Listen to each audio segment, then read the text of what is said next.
Et finalement, en fait, j'ai décidé d'enseigner tout ce que j'avais appris sur TikTok, mais aussi auparavant aux membres, enfin, à mes abonnés, etc., quoi. Alors, le chat pose des questions cheloues. Il y a Nathalie qui demande « Salut les amis, ça n'a pas démarré ?» Si, le live a démarré. D'ailleurs, il y en a qui disent « Salut Ulysse ». Enfin, t'as le chat qui te dit bonjour. Hein. Et au milieu, t'as Nathalie « Ça n'a pas démarré ?» Si, clique... Ah ouais, elle dit « C'est bon ». Ah ouais, il fallait appuyer sur le bouton lecture, je pense. Et voilà, et voilà. Non, non, on est bon, tout va bien. Bref, on va parler de ton activité actuelle. En gros... tu es un spécialiste de TikTok. Je l'ai dit, moi, ça m'intéresse de connaître les avantages et les inconvénients parce que j'ai vu quelques types qui vendent des trucs. Je te dis mon préjugé. J'ai l'impression que sur TikTok, tu peux vendre de manière impulsive des petites merdes. Surtout des petites merdes visuelles.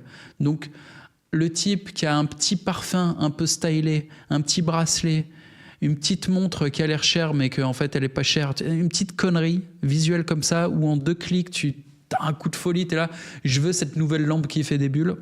TikTok, ça a l'air d'être l'endroit. Donc ça, c'est mon préjugé minimaliste. J'ai pas creusé le sujet, j'ai jamais utilisé TikTok, je me rends pas compte.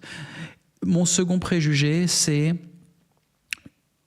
les nanas OnlyFans, parce que j'ai fait ce business à un moment, faisaient des lives TikTok. Et en gros, elles farmaient des nouveaux abonnés avec leur contenu court. Donc pendant 15 secondes, des contenus très courts, elles trémoussent, voilà. Là, ça farme des abonnés qui sont là, ah, je veux l'avoir trémoussé de nouveau. Et de temps en temps, elle tape un live, oh, elle est en live. Et pendant le live, elle fait rien, la meuf. Elle met juste un lien pour rejoindre son OnlyFans.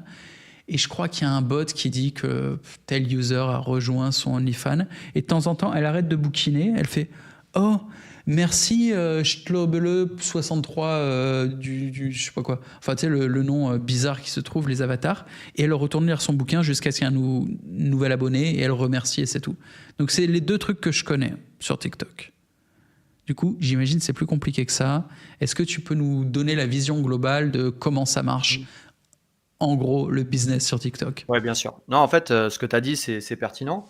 En gros, premièrement, tu as la monétisation. Donc, la monétisation, c'est-à-dire que tu vas créer du contenu. Il faut que ton contenu soit de plus d'1 minute.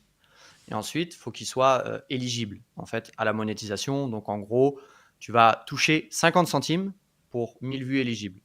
OK ? Donc, juste...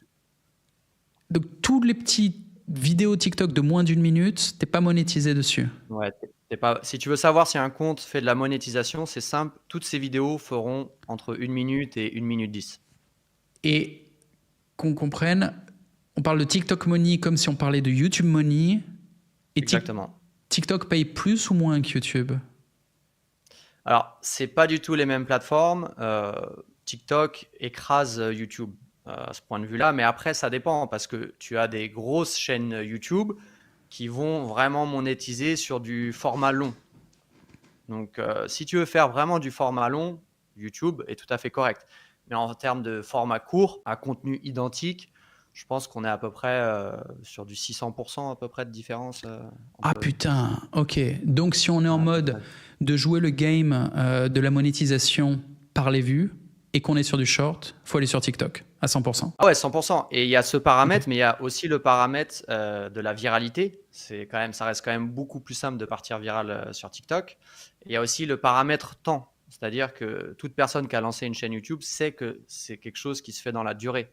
Alors que TikTok, c'est vraiment no-brainer, quoi. Tu peux partir viral en 5 jours. C'est ce que j'ai entendu, c'est ce que j'ai vu.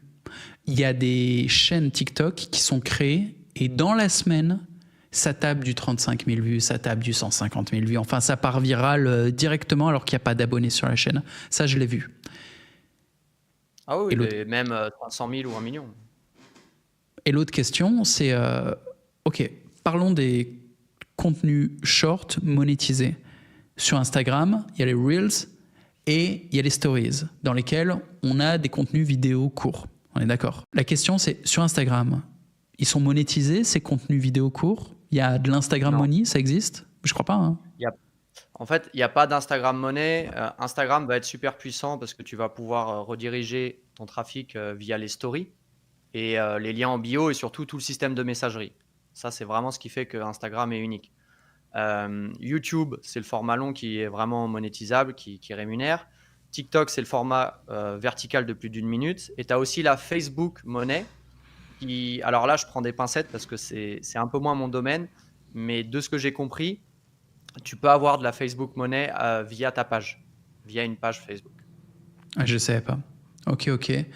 Et sur TikTok, on peut faire des DM comme sur Instagram ou pas? Tu peux, mais après, ça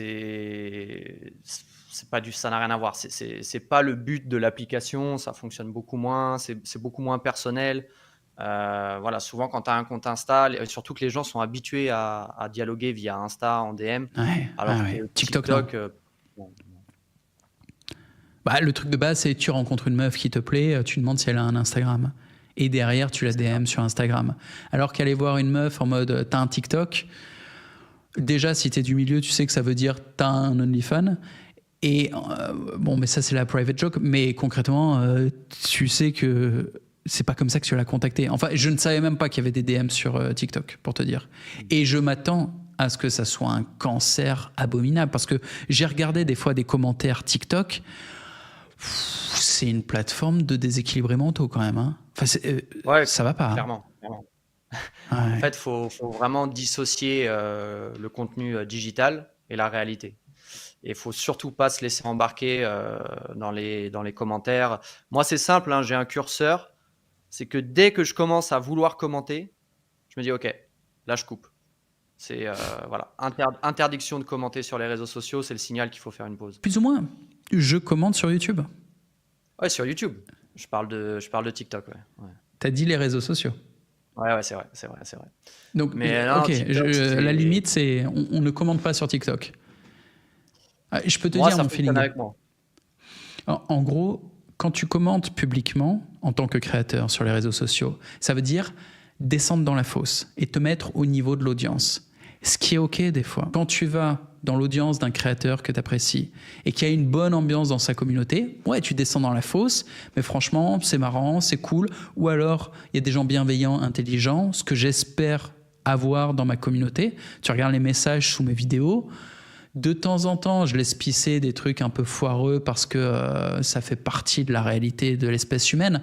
Mais globalement, il y a une bonne ambiance. Et quand je vais répondre à des commentaires, je réponds comme un reward. C'est-à-dire, je réponds aux mecs qui sont drôles, intelligents, bienveillants. Si un type est mal intentionné dans son commentaire, au mieux, je l'ignore. La plupart du temps, il est ban à vie. Mais j'engage pas la conversation comme ça. Donc, je vais pas descendre dans la fosse pour aller parler à un anonyme dont le but, à la fin de la journée, c'est même pas de pousser une opinion qu'il aurait sincèrement, c'est juste d'obtenir de l'attention. Et ça, il faut que les gens comprennent. Quand vous voyez des haters online et que vous vous dites « Ah putain, les gens, ils pensent comme ça »,